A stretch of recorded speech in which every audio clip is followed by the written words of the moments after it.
Hi, Scott with Water Heaters Only, and welcome to another edition of It's Good to Know. One of the number one questions we get all the time, whether we're out in the field, at a work, a job site, or out at a trade show, is about tankless water heaters. People want to know, should I get one? And really, what's the pros and cons about them? So we thought we'd take a few minutes and kind of go over some of the tankless water heater pros and cons and kind of answer some of the questions we get all the time. And to help me is Nate Moran. He's the Bay Area representative. And Nate, what's that number one first question that we always get all the time? People are always asking us, should I convert my regular tank water heater over to a tankless water heater? Absolutely correct, yes. And quite frankly, as I said, it just depends on the situation. But really, when you should consider getting a tankless water heater, one of the first reasons that we come across is when we're replacing a standard storage type water heater. Perhaps it's in an inside closet or a tight little closet in the kitchen. And the water heater's older. Newer water heaters have, quite frankly, gotten wider due to new efficiency guidelines. So there's more insulation,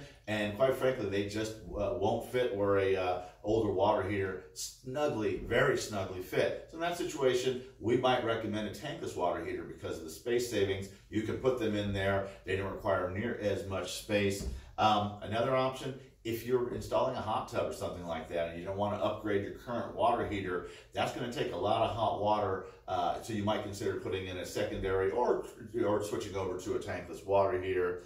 And again, back to the space situation, even if you just want some more space, maybe it will fit, but you've got a closet that you'd like to use part of the lower area, or you're moving it to an outside wall, that's where tankless, because again, you're dealing with this much space versus this much space. So it makes all the difference in the world. Perfect. Can you tell us a little bit about the benefits of a tankless unit?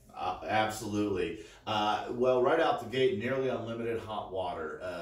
Basically, as you can see, a storage type water heater, it holds 40 gallons of water. And once that 40 gallons of hot water is out, it's going to take a while, up to an hour, to reheat some more hot water. So you're waiting. Whereas a tankless water heater, it is constantly flowing, the hot water is constantly flowing. So that is a big benefit, especially if you have a lot of people taking showers in the morning, a lot of water usage.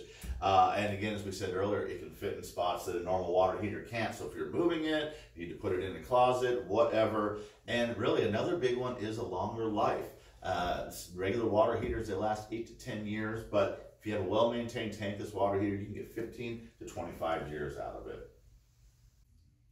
Scott, can you tell me a little bit about how to properly size a water heater, and what is GPM? Sure, no problem. And GPM is exactly right. That is called gallons per minute, and that is really how a tankless water heater is properly sized for a home.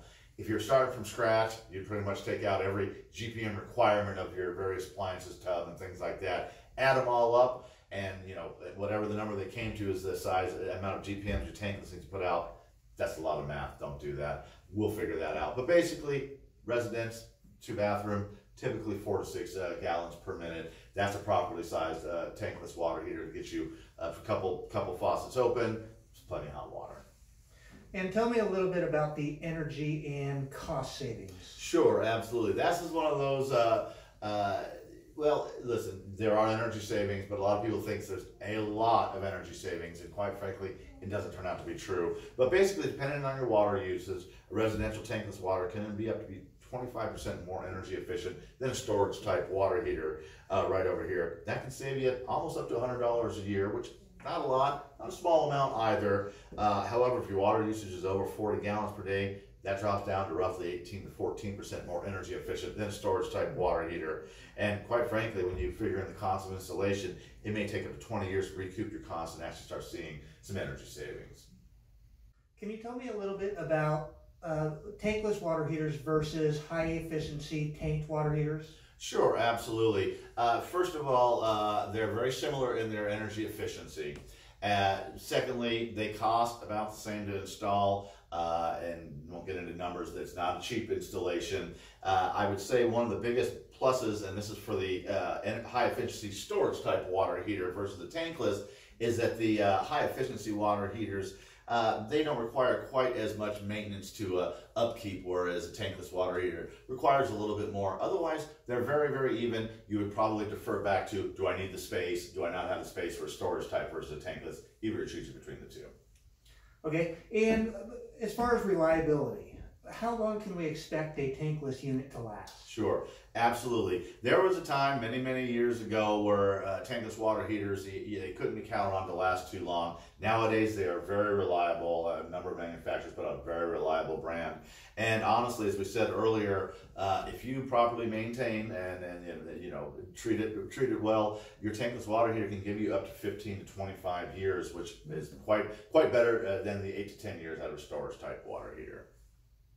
What maintenance with a tankless water heater is required? Sure, absolutely. As we were saying earlier, they do require a little bit more than just flushing, but you need to flush them annually. We recommend this. And also every 2 to 3 years should be a big flush. And not only that, breaking down and cleaning the heat exchanger. Also, descaling should be done every year as well. That's one of the extras that a storage type water heater does not have to do, but that scale and mineral deposits can get out of the heat exchanger and really cause your tankless water heater to not work as well.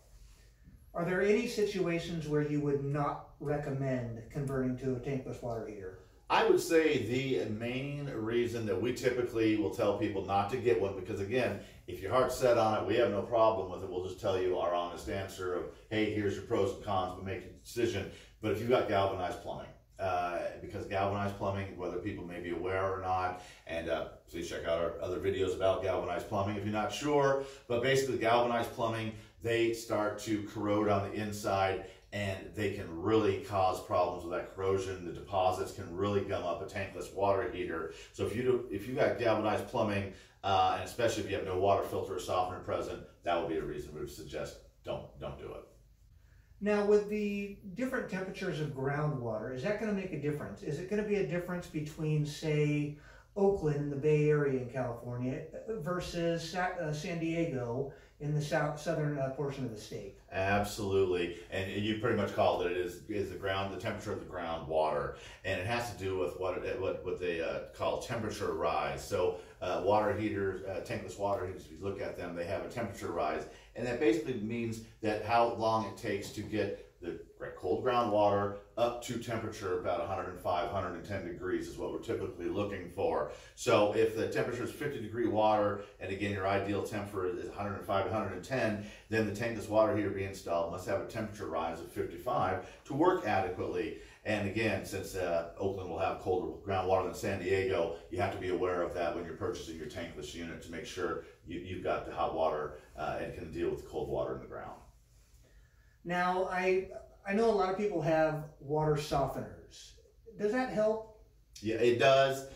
It's kind of well, funny is not the right word, but water softeners do nothing but trouble when it comes to a storage type water heater, and we can go and do that another time. We're talking tankless. But for tankless, water softeners actually do help them, and that's because it's removing the minerals that can, as we were saying earlier, can really gum up and affect the performance of a tankless water heater. So while you don't have to put one in, you certainly could, and it will definitely help to extend the life of your tankless water heater.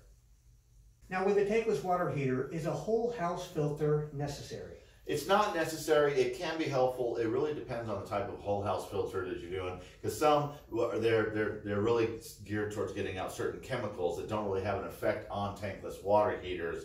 A better type of filter to install would be what's known as a scale cutter. This type of filter removes the minerals in the water that can affect the performance of a tankless unit. But again, overall, depending on the type of whole house filter, not required, can be helpful. Okay, and I know a lot of the old houses have galvanized plumbing. What are the pros and cons here? Yes, well, as we said, we do not recommend with galvanized plumbing. It can be done, but it's basically the fact that galvanized plumbing corrodes and can really cause some trouble for your tankless water heater. If you did have galvanized plumbing and you really wanted a tankless water heater, we would recommend what we were just talking about, that scale cutter. That will help keep some of the minerals out. But really, if you have galvanized plumbing, either consider getting it replaced with copper plumbing, and that will really help better. And we always recommend really getting rid of that galvanized plumbing if you can help it. So Scott, when a lot of people think of tankless water heaters, they think instant hot water. Right. Yeah, and you know what? And it's just, quite frankly, it's not true. Yes, there's a lot of benefits that we said earlier about hot water rolling almost endlessly. But instant hot water, no. Quite frankly, the water still has to travel the length of your pipe to your faucet. So no matter what, that's going to take that long. There's also a situation with tankless water heaters. It can be more or less dramatic depending on the unit and the faucet. It's called the cold water sandwich. And real briefly, basically you're in a shower, you turn on your faucet, look for your hot water. What you're going to get is that first blast of hot water that was already heated from the previous unit right there. And then behind it will be that little bit of cold water that was there at the tankless but came through the pipe before it had a chance to get properly heated. So you turn it on, you get a blast of hot, a blast of cold, and then you'll get your hot water you're looking for. It can be a little unpleasant, but it comes with tankless water heaters called the cold water sandwich. So that happens, and again, no, not hot, not instant. It still has to travel the length of the pipe. This is when a recirculation pump sometimes can be helpful.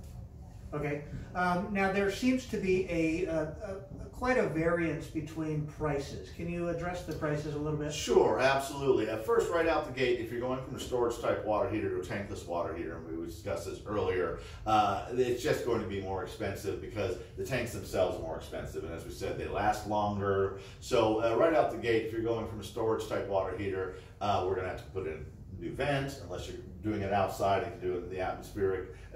But if you need it, if it's inside, you're going to put in a new vent. Probably going to have to do some repiping the gas line, hot and cold, and then the unit itself. So right there, you're already up a substantial amount with the installation. Even going from an existing tankless to a new tankless, some of the newer tankless units, they can cost more, and manufacturers different prices. That can allow for some variance in your cost. And also, quite frankly, some of the older tankless units used to use the steel, category 5 steel vents. The newer ones, they usually sometimes will require PVC, so you're going to have to replace all your vents again. You're still going to have to, probably do some repiping of the gas, depending on where the inlets are. So again, there can be a variance about what's already there versus what you need to put in, cost of the unit itself, and any extra labor work, access. So there could be maybe not a wide range, but definitely a range in prices. Great.